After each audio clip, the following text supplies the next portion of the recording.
in that あ、もうずっと同じ武器を何回 lobby. 死の And, 方が you know, even after 2 days, if you have a bad start after 2 match days, then you are under pressure immediately, regardless of how many days there are left, because you can't アリーナとかみたいに1回死んでその1ターンが終わったら買い替えれるとかもない。 You're not going to be making it to playoffs. You're not going to have an opportunity to put those points on the board. You're just then playing to stay in the split and stay in Pro League for next season. The pressure of like we saw in that final game, teams play slower. They play more conservative because they know one mistake is going to cost them 1-2 points that can be all the difference when it comes to final leaderboard. So I'm fascinated to watch the rest of this split. I think it's one of the best splits of Pro League we've seen in some time. なんかあるんだよね。4種類かなんかセット作っててみたいな。Not only that, but obviously a lot of the teams that didn't play today, they'll be playing tomorrow, and that'll be a huge opportunity for them to try and level the playing field a little bit. And I think that knowing in the back of their heads, Gaskin, that there's already that added pressure on their shoulders, it could really mess up some of the squads. Yeah, I think pressure does a lot of things to certain teams, whether that be pressure from the organization that you're representing, whether that be pressure just from the teammates you picked up. Maybe they're applying a little bit too much pressure. We see some IGLs that are a little bit like that, but also some teams, they thrive in the pressure environment, especially when you get to LAN, and that's what makes the difference between a few of these squads is they can get into those pressure environments and will be a better team, and I think that's what makes ALGS so exciting because it is such a pressure-heavy esport, because there's so many teams, because there's so many decisions you have to make, because there's so many eyes on from various areas. Pressure can make diamonds, but at the same time, pressure can break pipes. Alright, I'm on board with that analogy. I can deal with that. 今日倒せば Right, we are getting those numbers fixed, guys, so just bear with us while we're getting that done. We're just going to continue hanging out here and chatting about what we saw today, because honestly, it was a phenomenal performance from a lot of teams that needed to get some points on the board and prove, not because they needed the points, but prove their consistency. I'm still going to be グレネードを持つか、スモーク、なんそのフラッググレネードみたいなのを持つか、スモークグレネードを持つかとか。 just a tad, as they were kind of like always almost up 投 there げ物 and then 1 just 種類 not quite 武 hitting 器 that 2 mark 種類 after, 投げ物 1 種類 he said that they want to be one of those な teams んか constantly in discussion and 敵 knowing の場 as 所 one ス of キャ those ン top する squad や market, つ they keep doing what they did か today. 空爆呼ぶやつかなんかそういう Yeah, お I 助 think け the みたいなの interesting 1 thing 個 for 選んで me と is かなん like か this roster, this exit roster. They're a team that have セット always そう had そうある to 程度 face 作っておい adversity て for whatever reason. And I feel like this is the first time that they're just comfortable. You know, they had the situation where they had to find a new org that represented them. Exit came in, they were like, these are our guys. Then all of a sudden they're like, hey, we're finding some form, we're feeling really comfortable. And then NRG come along and say, hey, we want one of your players. And he goes and plays with NRG. And they're like, okay, let's pick up Sykes. And now it feels like this unit is together, the org is behind them. Everything that they're trying is working, and the pressure seems to be off their shoulders of things that they don't have to worry about and they don't want to worry about. And now it's just about playing Apex. And once you remove all of those external things, then all of a sudden, if you're a player like Nocturnal, all you have to focus on is playing Apex. And you've got someone like Hodsix sat behind you as well, who's going to give you everything that he can and all of his input to put your team in a great position to win games and be consistent. It just seems like it's a happy place to be at the moment on XSET, and it's showing in their performances. Okay, well, you know, you brought up a lot of players there, which means I think it might be a good time to start talking about which players stood out at the end of today for us, which means it is time for the Monster Energy MVP. All right, let's get into this discussion. I'm excited for this one. On set, let's start with you. Who is your MVP? I'm looking at Furia. I think it was really impressive today to see Furia make a little bit of a comeback and a little bit of noise in this lobby after a little bit of quiet start and the disappointment of not making playoffs last time. There was obviously questions flying around like, what's happening with Furia? Are they going to be able to compete? Is it a team that was just reliant on a certain meta? Well, I think we've had that question answered today, and Pandas is my player to watch and my player that I've picked as the Monster MVP nomination, because I think he's just kind of one of those players who quietly goes about his business, but when you're looking at statistics, when Furia do well, he is always up there, always finishing kills, always dealing out a huge amount of damage for his team to work in and around. And I think that he's one of the players who maybe just demands a little bit more respect. Understandably, a lot of the love and the attention goes to His Watson and Zeratricky for their history in the Apex Legends Global Series, and His Watson for his community, obviously, that he has on Twitch. But Pandas is the glue that holds this team together, and he's also got a huge amount of clutch factor that puts them in a great position. I think he needs some love. So Pandas, my love to you. All right. I love it. I love that pick. Gaskin, what do you got? I'm going to go for Vaxlon. I mean, it's very easy to pick someone from the winning team of the day, but maybe we weren't expecting 100 Thieves to be there, and perhaps one of the reasons why 100 Thieves were there was because of Vaxlon and some of the shots that he's hit. Historically, This is one of the guys who 爆弾仕掛 just けて does disgusting それ things な with whatever weapon is in his hands. It doesn't matter whether it's a weapon that has range, whether it's a weapon that is close like the APEX は shotgun and バ what ト we ル saw ロ in ワ the end イ of ヤ that ルだ last か game. ら He always is hitting his shots, and I think that this is going to go back マ as ジさん one お of っさんチー the ム紹 big 介おマジ moments of the season for 100 Thieves. I cannot stress enough how important it was. They did this and achieved this as a 2. The motivation that will give you pushing forward in the season, knowing you have that ability to take on a 2 versus 3 ああいう versus ゲームと 3. まああれが As a 違うね duo, そうそう just そうそう means バ that トル now ワンの going 要素が forward, 強 you're い going to そう have そう all そう that そう confidence in そ the う world, そう and you are going to take these fights. And just look at the shots that he connects with here with the Peacekeeper as well. The chunks are so important. You need that confidence. You need players that can hit these shots because they are the difference makers. And Baxlon, that's why I think he's one of the MVPs. All right, another fantastic pick. Absolutely. I have I'll pick up decided the that I'm Monster. sticking with a theme here today because I chose Exit as my team to watch, and now I have chosen Sykes あ as じゃあわかんな my い MVP. あー And 難しいよな I mean, it's just it's such a phenomenal day for Exit in general, but I want to talk この about Sykes because even この just 選手が好 heading き into って the こと final この match 人 today, Sykes was only 2 kills behind Snipedown for being individual kill leader of the day at 22, and then after that last match, ガルが紹介しようって言っていやよくないとも栗原さんですからやっぱやるしかねえっていいっすよねって紹介するわ for the 12 matches played by Exit so far, and then we have to talk about these plays. 本座このチームおすすめって言えないあーまあ確かになわかる確かに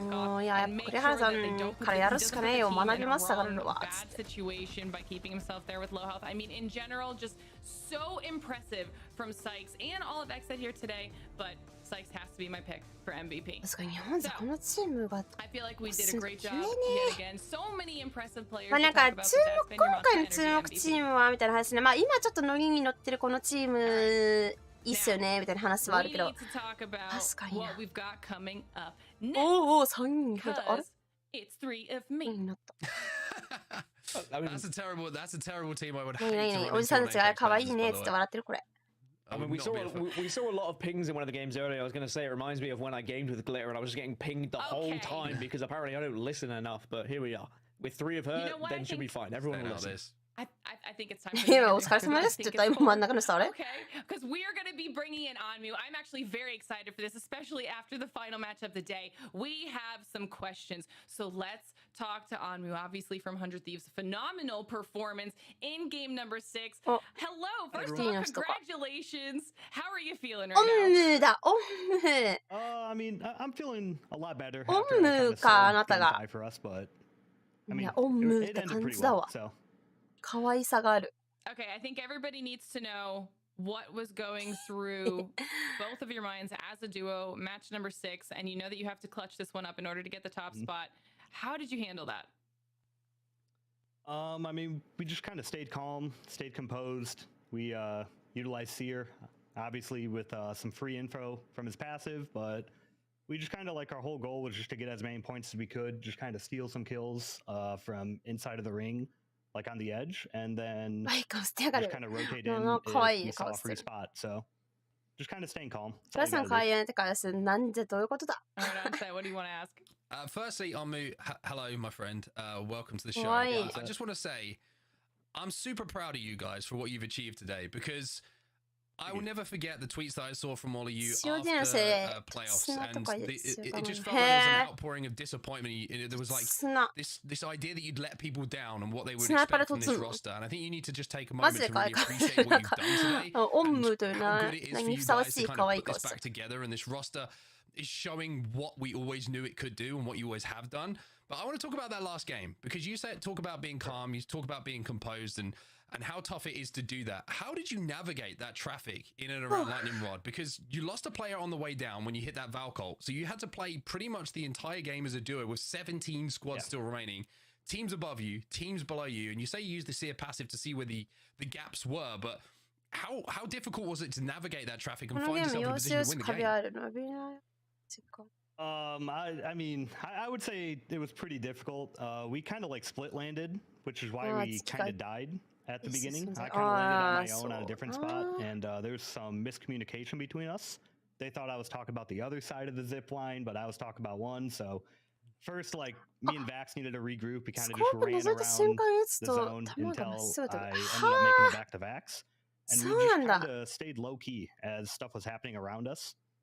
And once we そ saw うなんだ。 our opportunity to move, we basically took it. And then from that point on, we just, I guess, zipped up to the height and thirded a fight and then had 他 high にこう ground いう for the 山 whole 中 thing. ちゃう。ああね。 And I'll jump off the back of that. I mean, seeing you guys take ス down バさん match 6was 頭がいい obviously incredible. イ We メージ were あるか speaking な、いろ about いろと。 pressure and how a lot of お teams め deal with pressure and how お difficult it め is. かわいい One 名 of the things I 前。 was curious about from your side, you represent 100 Thieves, which is one of the biggest organizations in the world, comes with a fan base, comes with pressure. Do you guys feel that at all? Is there tweets that you get if you perform badly? Do you get tweets if you're performing well? Does the fan base make things any more difficult? As far as like tweets from the fan base, if we do bad, I kind of like try to stay off of Twitter now. If we do お bad, 帰り I 行き皆 just さん早いに don't 食べ really る want の。 any negative energy. But from the most part, I haven't really seen any おめ like ちゃんは100シーブスで negative すね。 tweets from any of the fans. over 最 the 後チャン 100ピオンだ Thieves. ったチームかな。 I feel like we have a really great support system behind us with the staff at 100 Thieves, and obviously our coach Six. He plays a tremendous role in our success. But これを見 as に far 行 as った the けど。 fans go, へ no, え。 they don't really そうそう100 tweet な out と at か。 us. They don't yell at us if we do bad. リトル They're のオーナーも元 supportive COD through の our プロ highs ス and ナ through our イパーって lows. 言ってた。リトルのオーナーってボドカさん Now, looking forward for the rest of the ラ split, ーメ you ンだ guys ったから obviously 飲む have だ to け。 say, put yourselves in a much better position. ラー What メ is the ン goal as 飲 a む。 squad? Because obviously this meta has なる shaken ほど so ね。 many things up for teams. How do you feel like you're kind of おめかえ。あ、なんか、あれなんかツイッチくんが、 slotting into that あ、 now? I feel like this meta supports us a little bit お better. めかえ。 I was when we were playing in London. I was playing a character I wasn't too familiar with and didn't really fit our play style for こ me れやつのこと personally. 考えやすいこと I ね。feel like we're in そういうことを as far as ね、 character プレイ中に goes, パッと考えられない our な。 roles 難 that we しい。 identify with really well. 洗濯物 So 干しま I し would たね。 say 愛 this 想 meta is 早け definitely a さ lot ん、おか better, えり。 and I see us on top at the end of this. We just gotta ボドカ stay のトリック kind シ of ョッ humble, ト stay 集好 locked きだった。 in, へ and keep え。 working. 頑張れ、ツイッチくん。 All right, そう、 boys, も anything う、 else も you う終 want わ to るん ask だ。 Mu before I let him go? What's the? I'm not going to ask you something. I'm just going to say again. I am proud of you guys. I think it's really great to see you guys も go し from 高評価を忘れていらっしゃる方がい the らっしゃい low ま that し you たら、よかっ obviously たらお願 felt いいた after しま playoffs to す。 being back where you deserve to be at the top. So チャン I'm ネル not going 登 to ask 録 you も a 忘れて question. た I'm って just going 方 to が say いたら、よ congratulations ろしくお on 願いし today's ます。 performance. I think it's certainly a marker in 自分の seeing how 特性 far を you つ guys かむ have のも come. 大事。 I will 難し say いよ it's evident な。 Onset's not going to be tweeting any bad things about you. It seems like he's a big fan I don't on use the Twitter. and This for is me. quite I stay off as well. Yeah, You know this, Dan. he for stays a off good it. reason. But I will say, なんて言ったか全然わ you か know, ん you ね guys had great success in previous years, and one of the things that does build a team is by having a low point. I don't think it was a particular low at playoffs. I mean, I think you guys, you want to be first place, so anything less than first place is always going to be bad. But would you say as a squad you came together and you assessed this meta and said, okay, we really feel like now we can be back on top? When you saw like the patch notes, for example, did you know for sure this was going to help you out? Going into it, seeing the patch notes, we definitely thought it was going to help us まあ out. 真剣に聞いてたけど、 Basically kind of sat down. エ We グ were ザ like, ンプル look, しか we 聞き取れんかったわ。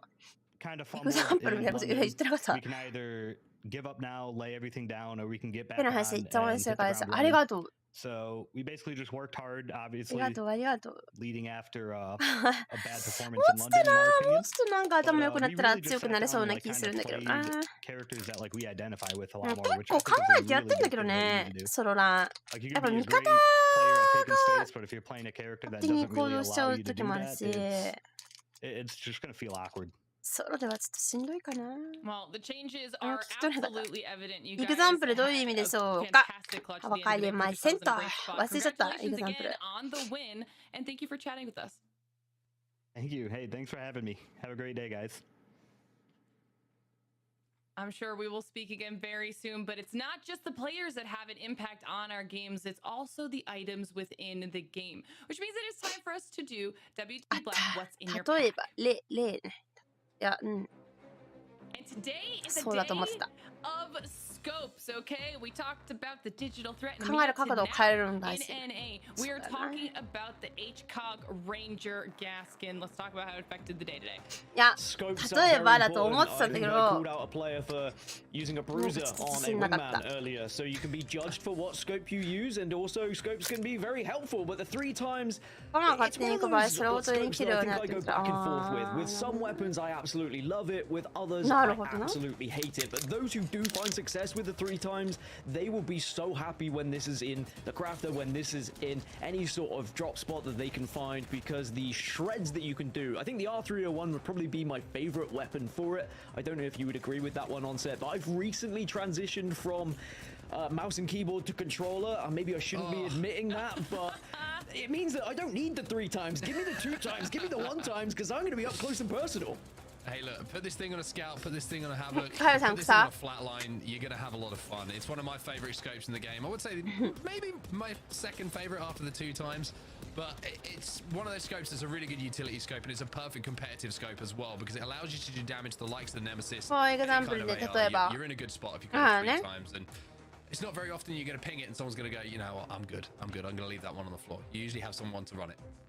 It is all about the versatility with this scope for sure, and we can see just how much it impacted our games here today. And so this has been WT Black. What's in your pack? All right, that means that it is almost very sad about that. But before we do that, we'll get some final thoughts from our fantastic casters. You guys carried the entire day on set. How are you feeling after NA being completed? It was a lot of fun today, and I think it was a really interesting development. 洋楽を聴きなさい、洋楽を。洋楽を聴けば、リスニングは多少できるようになる。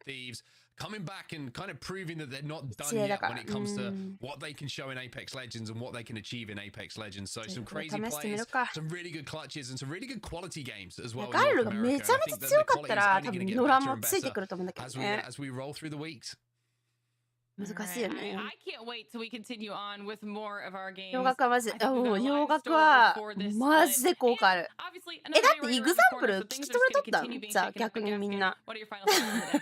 I mean, you said that we carried, but realistically, everyone knows that Glitter carried this because Mark and I are children and we need guidance. We need someone to take care of us. Otherwise, things get out of control and we start to go down rabbit holes that we shouldn't. So thank you, Glitter, for keeping us in check. When it comes to the actual Apex, I think a lot of people were worried about this meta, right? Oh, it's super heavy Seer and Cat. It's going to be boring. There's going to be too much visual clutter. I get it, right? It's difficult to play in, but watching it's so exciting to see these players try and develop new strategies, trying to find out ways to defeat that meta. EMEA completely went against the grain. We saw far more differences in terms of legend selection when it came to their compositions as well. But NA also trying to find a few things to switch things up as well. What was a feature we saw Ray come into the equation. Bang was plenty available for all of these squads to pick from. I think we even saw Aloba and Ramparts coming into things. So there is still variety in the legend selection, which makes me happy. I like to see variety. I don't want it to be stale. And I think that we've not quite got there yet. I don't think we've found the meta, and I think there is still more to develop here. And that's what I love about ALGS. That's what I love about the players. I think they do a great job at keeping it entertaining, and I can't wait to see how it all progresses. All right, I could not agree more with everything that you guys なんとなくね、雰囲気、なんとなく雰囲気わかるよ。なんか、ちょっとだけ聞き取れるから。アリシングできれば、そうそうそうそう。We have day number 4 coming right around the corner. Tomorrow, same time, same channel, different groups. It's going to be just as exciting though, and trust me, you do not want to miss a single moment of that action. It'll all kick off at 11 a.m. PET. Also, if you don't already, then you should definitely be following Example はそうね、まあなん Twitch か and YouTube to keep yourself up to date with all things ALGS related, because it's only going to get better from here. But that's all we've got today for our NA region. Congratulations to all of our teams on their performances from today. The level of competition just gets better every single day. Obviously, thank you so much to our partners, and thank you all in chat for watching. してるんだよね、そういう We'll see 時 you は。 back here tomorrow for day number 4.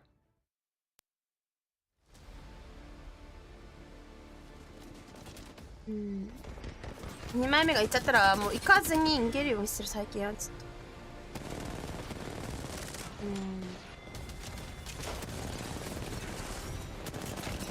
と。VC つける、なんかね、その VTuber であるのがいい時と悪い時があって、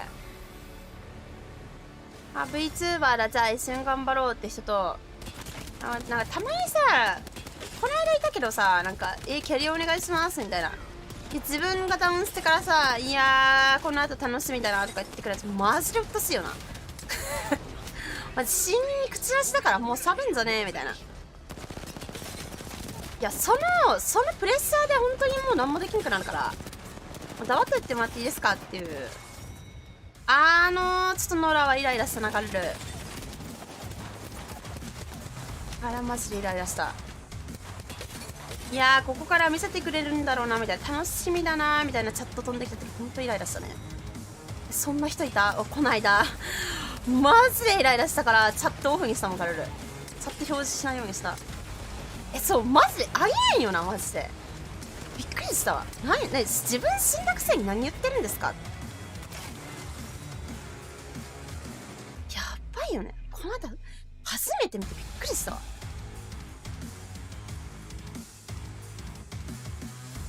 母さんはだってくださいとか言う。正直この間のめっちゃイライラしてたよ。だから普通に、いやちょっとそういうコメントやらんだけどとか言いながら、表示しないようにしてた。だからそういう人もいるから、もうなんか VC つけたくないなって思った。で VC 聞こえといた方がいいかなと思って聞いてたら、なんか言ってくるし、コメントでもね、ガルルがなんか一回ちょっと怒ってる時に、なんでこいつ、なんだよこいつみたいな、ガルルに対してだと思うんだけど、なんか VC も返してこない、なんか喋りもしないしみたいな言ってくる人いて、いやすみません、活動上ね、それはなんかあんまりねって感じだよね。そう、終わっちゃったんだけど、配信っていうか ALGS、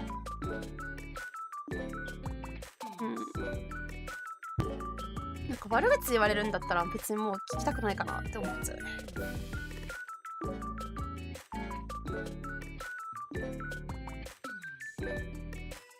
なんか会社開けるとローバに、いやそれでいいと思う。ガルもローバにしてから吹っ切れるようになったところはある。だって絶対意味ねえもん、そんなところで戦ってもみたいな。あれの単語と一緒だ。そうね、そうよね。なんか単語読み取ってもその前後につくなんかでは分かんないよね。そういやでもそういう人たちはなんか喋ってる声的には中学生なんだろうなっていうイメージはあるね。子供だからしゃあないかなみたいな。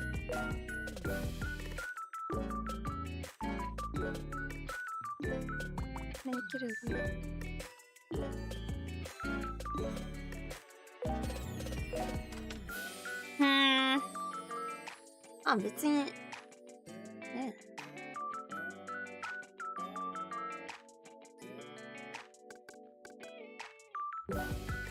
そう、NA の CM ないの？ツイッターって。ねまかさんおはよう、もう終わるよ。つかあるから言えるけどなかったらいいよ。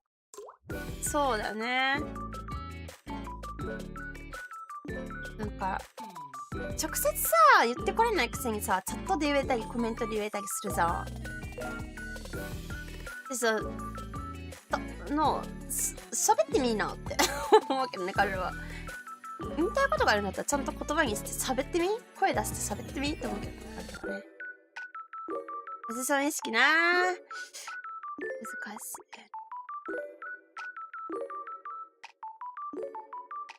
そうだよね。野良の V2 聞かない方がいいよな。なんか連携取るために聞こうかなって思った時があるんだけど、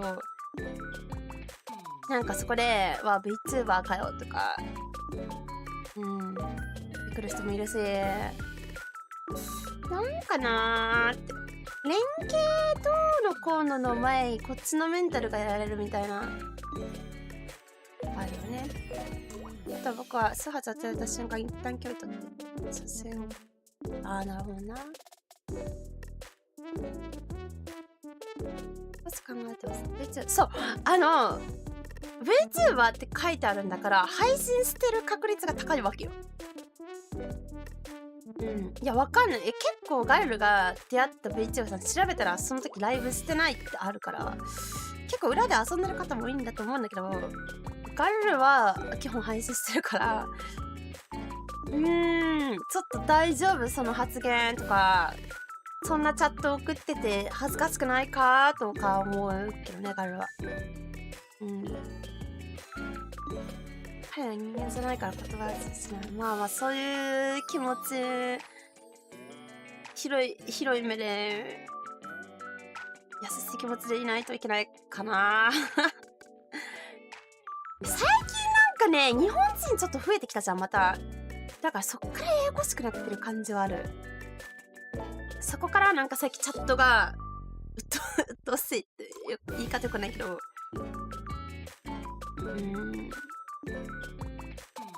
一般ピープルだから考えちゃう。いや、ガルルもね、活動始める前言ったよね、確か。なんかめっちゃ写真撮ってるけど、ガルルが10部使ってて、ドーム出すからアンチ読んでほしいと思って、アンチピン立て、じゃあ、P コインピン立てたら、ドラの人それまで喋ってなかったくせに、無念決まってんだろみたいなこと言われて、ジムだぞガルルと思って、私オンにして、なんか、ドーム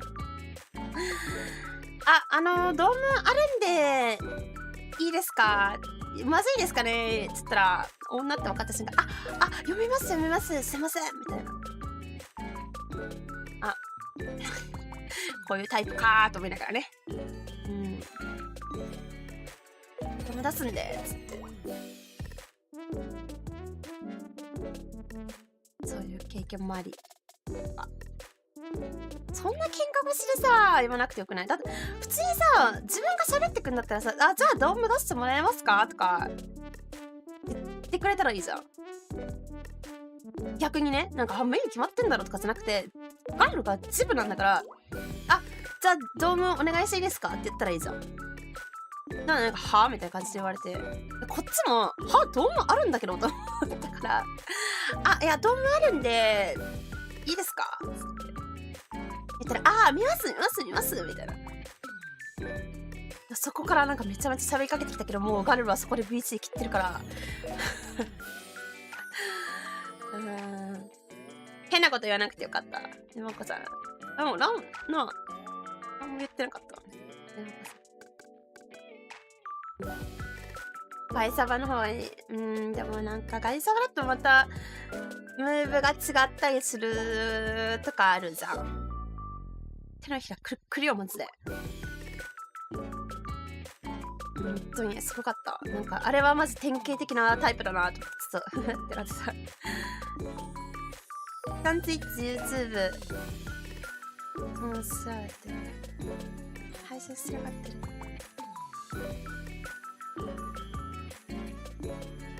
そうな。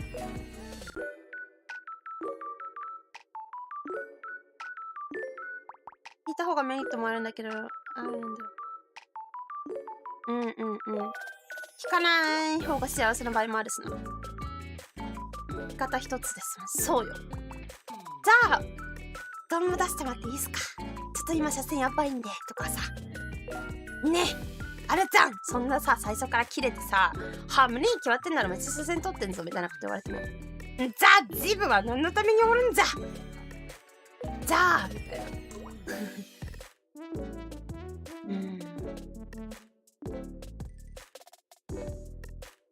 現像日本様で彼氏の部分合ってない。確かにな合ってないわ。アホ突してく人しかいないよな。いやそこ絶対無理よのとこに行って死んでるもんだみんな。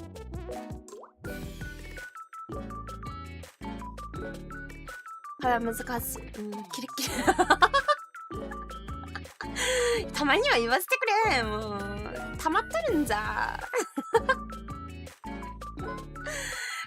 我慢しとるんじゃガルルもいやなんか別にガルルが言える立場とかじゃないけどさ、なんかそういうなんか悪口とか言ってくる人ってどういう神経してんだろうなって思っちゃうね。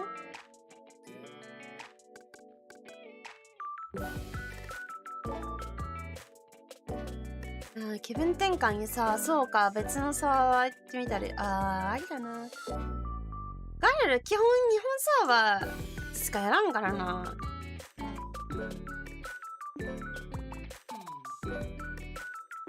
一回だけなんか CS の頃に、なんか外サーバー行ったことがあって、その時のね、味方の外国の方がパスファインダーで、絶対行っちゃいけないところにめっちゃ突っ走って、行くの一人で。ノーノーノーノーつって。ノーノーノー、ステイステイステイつって。あれ向こうは、みたいな感じでビューって帰ってくるんだけど、マジで面白かったな、あれ。やっぱ違うよね。なんか、身長差がないっていうか、戦いに行くよね、外国の人。基本転生、初対面。そういう初対面の人だよ。はじめましてからだろ。まあ別にはじめましてと言わなくていいけど、そういう気持ちでいきなって話したよね。高圧的な人分かるね。嫌だがあるの。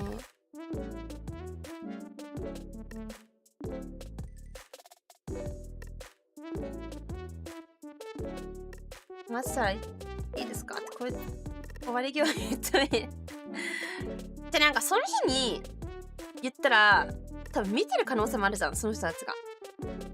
でなんか言ってくる可能性もあるからまた後日にねこう吐くんですよ、ガルルは。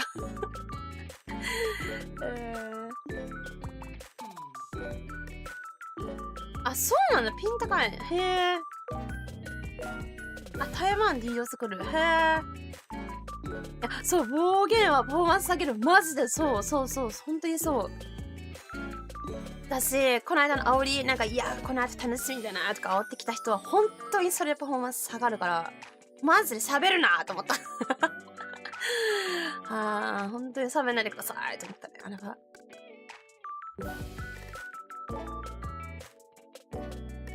よろしくお願いします。わかる。チャッパ詰まってる時にイケボでスローを受けてきてめっちゃめっちゃおもろい。おもろいな。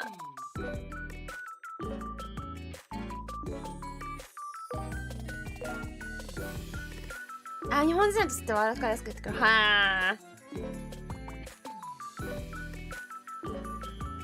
あ、そこになんかね、そうそうそうそうそう、それ見てる可能性あるから、そういう人って。なんかイライラして、ネットストーカーとかに見たり、なんかなんていうの、こいつのアゲアス取ってやろうとか思ってる人もいるはずだから、そう、後日とか、なんかこんなことあったよねみたいな話をするな、ガルル。別吐くのに気を使ってた。まあ、でも結構ガルルははっきり言うタイプだから、ねえ。パフォーマンス下げするやつは、けど、当然。もうなんか煽ってくる感じの何なんだろうね。いやなんかでもこの間ガルル IGL やれとかチャット出てきて絶対嫌って言ったらなんか甘えるなみたいな、あれは面白かったけどね、めちゃめちゃ。ああいう人たちは楽しい。面白い。同じ人がいるね、でも。はい、まあちょっとこのなんか ALGS のミラーアートにする話ではないのかなとは思いますが。ためにはね、ためには吐かせてくださいよ。すいません、長々と。一旦ちょっと面白かったですか？いや、甘えるなの人たちは、多分普通についてきてくれたよね、その後。あれ別にガルルはそこまで何も思わんかった。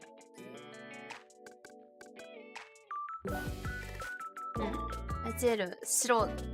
多分普通に強い人たちだったと思う、あの人たちは。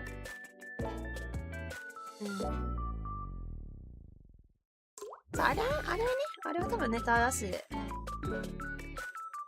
まあ Vtuber だし、セルしてもなんか多分2人でなったんじゃない？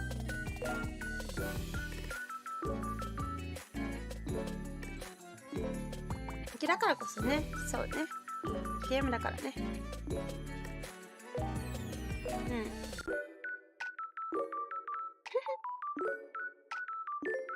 まあまあまあ、雰囲気を悪くしない感じだったらね、普通にキャリーお願いしますって一発目で言ってきて、いやー、ガルル弱いんでみたいなことを、弱いんで無理ですみたいなこと多分送ったんだよね。煽ってきた人たちには。で、そこで、普通に、じゃあ一緒に頑張りましょうとかだったらいい雰囲気じゃん。だけどそこからなんかどんどん煽ってくるのがやばかったよね。煽りの人たちは。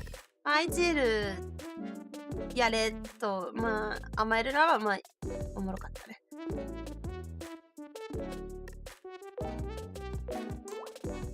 考えなさいしかねえなって思って。まあ、でもあれは多分ね、平和に終わったんだよな、マッチは多分。普通にガルルが IGL して、こっちピンさせて。普通にあれは何も、最後も別に何も言われずに終わってるはずだから。エイペックス最高ということで。ランクステー。ランクステー。けど寝てー。どうしようかな。ランクステー。それも含めてね、まあなんか、それを乗り越えた先に何かがあるよ。と。まあでも今のプラチナ隊の環境マジでガルルのムービー全く変わらんし、しんどいめちゃめちゃ。なんか本当にプラチナなのみたいな動きとか、嫁ぎ方する人が多すぎて何もできん。明日も休みになるように考えてなんか今やりたいという気持ちをあれしないとやらない気がするんだよな。なんか一旦休憩するか。敵強い。大体ガルル声でかかった。ごめん。どうしようかな。一旦休憩するか。ちょっと悩んでる。先輩敵強いかはわかる。なんか敵強いのに味方に制御するのもよくないけど、でも止められないし、なんか物理的なミス大丈夫か？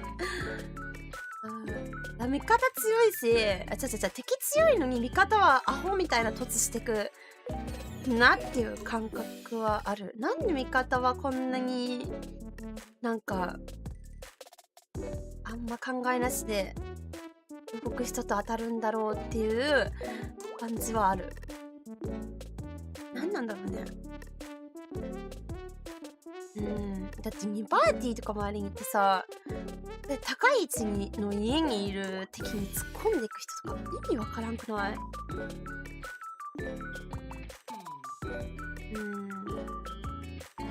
いやマジでハテナだらけで最近来てるわ。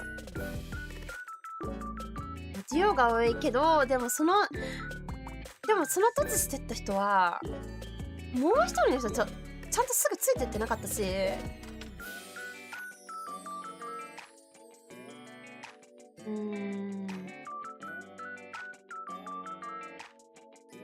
強い人だったら逆に割と考えて動いてくれるんよ、あと一人のことを。でもなんか煽ってくるようなそういうチャランポランなんだ、なんかほえーって感じでやってる、適当にやってる人たちは何も考えずに2人で行っちゃうから、ガルは何もできん。だって先にさ、何もピン立てずに先行ってさ、敵にやられて死んでんだもん。いやまあガルルがマップちゃんと見てちゃんとついていけるようになればいい話だけど、でも勝手に行ってそんな死んでなんか怒られてもねって気はしますよね。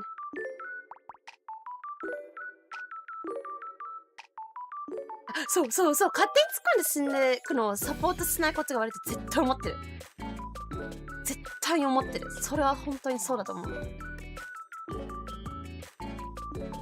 絶対そう。でもガルルは最近老婆だから、絶対これは無理だねって一人目が詰めてワンダウン取られて、そこに遅れてもう一人が助けに行くとかの瞬間にもう無理だなと思って逃げるガルルは。俺がお前が来ないから負けたんだよって絶対思ってる。でもこっちはあなたが詰めたから負けたんだよって思ってる。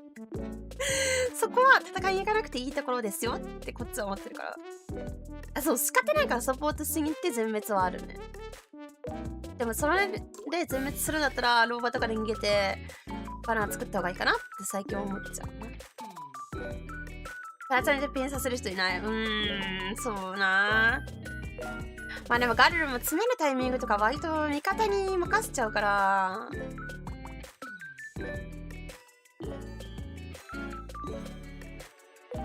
使えって思うよね、その野良のことを考えたら。ローバインスタートから、そう。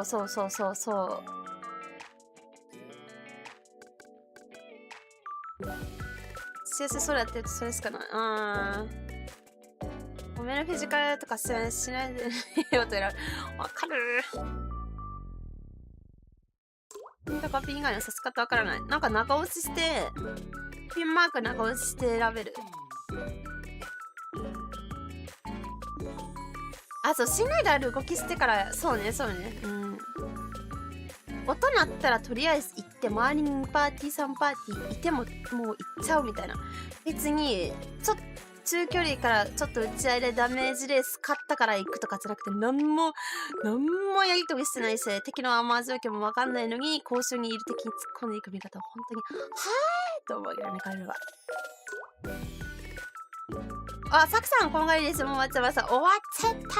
終わってちょっと雑談しとった。ソーリー。選択肢してそこから選べる。あれスティックヒュって倒したらそれになるよ。あ、そうね、車間でちょっと試してみるかって感じだ。試してみたらいいかも。行くとき2、3回。そうね、重要なところは結構ピン何回か出したりする。難しいよな。だからなんかそこはもう行くな、帰ってこいのピンとかも結構ガル刺すね。こっちみたいな。ソロはインファイト大事ね。そうね。でもなんか味方の意味のわからない行動のせいでタイミング合わなくて勝てないとかあるよね。スティック倒しても選べるのなんでだろう。シェイクネゾでちょっと誰かに見てもらうか。なんでだろうね。まあちょっと雑談が長すぎましたが、ソロランクは厳しいよ。技術的な今便利すぎ。エイペックスそれな。そうピン連打するとうるせえって思われるけど、でもやっぱピンの数でやっぱわかるじゃん、敵が激浪なのとか。1v1 の時めっちゃ連打してくる人は激浪なんだろうなと思って行くせがあるのも、ちょっと日本のムーバーガルルにも合ってないのは確かにわかるな。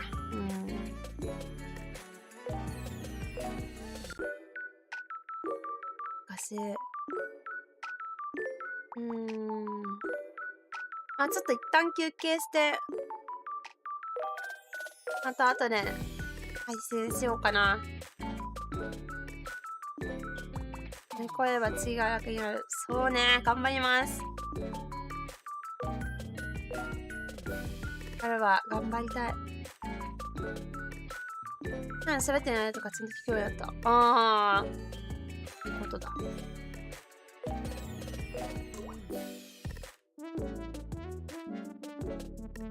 はい、じゃあ一旦終わりましょう。また休憩して、ちょっと一回昼寝しようかなと思ってるけど、起きたら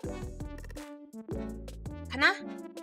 はい、またいずれかの時間でやろうと思います。今日も明日はミラー配信は朝あるんで、お休みの方はよろしくお願いします。今日中に多分もう一回配信もすると思います。じゃあお昼寝偉いですよ。じゃあみんなまた後ほどお会いいたしましょう。長時間ありがとうございました。ではお疲れ様でした。バイバーイ。